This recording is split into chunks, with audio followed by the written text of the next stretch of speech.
Hello friends, Mahanadi இன்றைய எபிசோடில் என்ன நடக்கலாம் அப்படிங்கிறத பற்றி பார்க்கலாம். இன்றைக்கான எபிசோட் ரொம்ப இன்ட்ரெஸ்டிங்கான எமோஷனல் எபிசோட் அப்படின்னே சொல்லலாம். விஜயும் காவேரியும் காரில் ஆஃபீஸ்க்கு வந்துக்கிட்டு இருக்காங்க. விஜய் தொடர்ந்து காவேரி கிட்ட கிண்டல் கலாட்டா பண்ணிக்கிட்டே இருக்காங்க. ஆனால் காவேரி மனசுக்குள்ளார அந்த டிவைஸ் இதில் கையெழுத்து வாங்குறதுக்கு தான் நம்மளை ஆஃபீஸுக்கு கூட்டிகிட்டு போகிறாங்க அப்படின்னு சொல்லி பயந்து போய் அப்படியே வராங்க. ஆஃபீஸ்க்கு முன்னாடி நின்னதுக்கப்புறம் நீ கார்லேயே வெயிட் பண்ணு, நான் ஆஃபீஸ்க்குள்ளார போயிட்டு ஒரு சில விஷயத்தெல்லாம் முடிச்சு வச்சுட்டு வரேன்னு சொல்லிட்டு விஜய் கிளம்பி போகிறாங்க. இப்போ காவேரி ரொம்ப யோசிக்க ஆரம்பிச்சிட்டாங்க. இப்போ ஆஃபீஸ்க்குள்ளார ஃபுல் செட்டப் எல்லாம் பண்ணி வச்சிருக்காங்க. அதாவது காவேரி வந்ததுக்கப்புறம் என்னென்னலாம் பண்ணணும், அதாவது ரிப்பன் கட் பண்ணுறதுக்கு அங்கே உள்ள டெக்கரேஷன் இதெல்லாம் சூப்பராக செஞ்சு வச்சுருக்காங்க.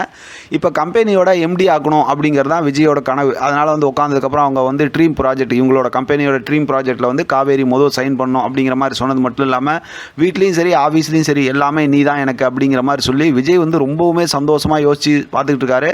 இப்போ அவங்க கூட இருப்பாங்கள்ல அந்த ஆஃபீஸ் ஸ்டாஃப், அவங்க கூப்பிட்றாங்க. அப்போ தான் விஜயை நினைக்க வராரு, எல்லாம் கனவு பார்க்குறாரு. இங்கே இதுக்கிடையில் பார்த்தோம்னா குமரனையும் கங்காவும் ஹோட்டலில் சாப்பிட்ற மாதிரி காட்டுறாங்க.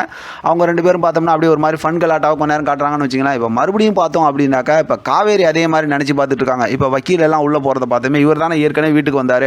அப்போ உள்ளே போனதுக்கப்புறம் நம்மகிட்ட அந்த டைவர்ஸ் இதில் சைன் வாங்குவாங்க அப்படிங்கிற மாதிரி நினச்சிக்கிட்டு இப்போ விஜய் ரொம்ப கோவமாக சொல்கிறாரு. காவேரி நான் சைன் பண்ண மாட்டேன்னு சொல்கிறாங்க. ஒரு கட்டத்தில் விஜய் ரொம்ப கோவப்பட்டு சைன் பண்ண முடியுமா இல்லையா அப்படிங்கிற மாதிரி ரொம்ப கோவப்பட்டு பேசுகிறாங்க. அப்போ தான் காவேரி அந்த நினச்சி பார்க்குற அந்த ட்ரீமிங்கில் இருந்து வெளியில் வராங்க.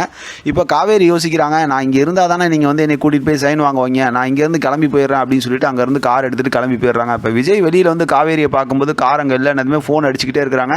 ஆனால் காவேரி ஃபோனை எடுக்க மாட்டேங்கிறாங்க. விஜய் தொடர்ந்து ஃபோன் அடிச்சுக்கிட்டே இருக்காரு. ஆனால் காவேரி ஃபோன் எடுக்காமல் அப்படியே பதட்டத்திலே போய் ஒரு இடத்துல இடிச்சு அந்த தலையில் அடிபட்டு காயமாயிடுது. நம்ம ஏற்கனவே பார்த்தோம்ல அந்த விஷயம் நடந்துருது.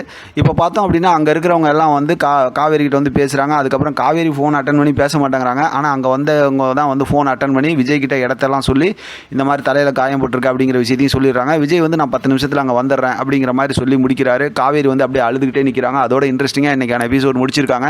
ஆனால் விஜய் இங்கே வந்துடுறாரு அப்படிங்கும்போது எப்படி இவங்க ரெண்டு பேரும் பிரிஞ்சு போவாங்க அப்படின்னு தெரியல. ஏன்னா காவேரி வேற ஒரு வீட்டில் இருக்கிற மாதிரி ஷூட்டிங் ஸ்பாட் ஏரியாவில் காட்டியிருக்காங்க. கொஞ்சம் குழப்பமாக தான் இருக்குது. பார்க்கலாம் என்ன நடக்குதுன்னு. இதை பற்றின உங்களோட கருத்து கமெண்ட் பாக்ஸில் தெரியப்படுத்துங்க. தொடர்ந்து ஆதரவு கொடுங்க. தேங்க்யூ ஃபார் வாட்சிங்.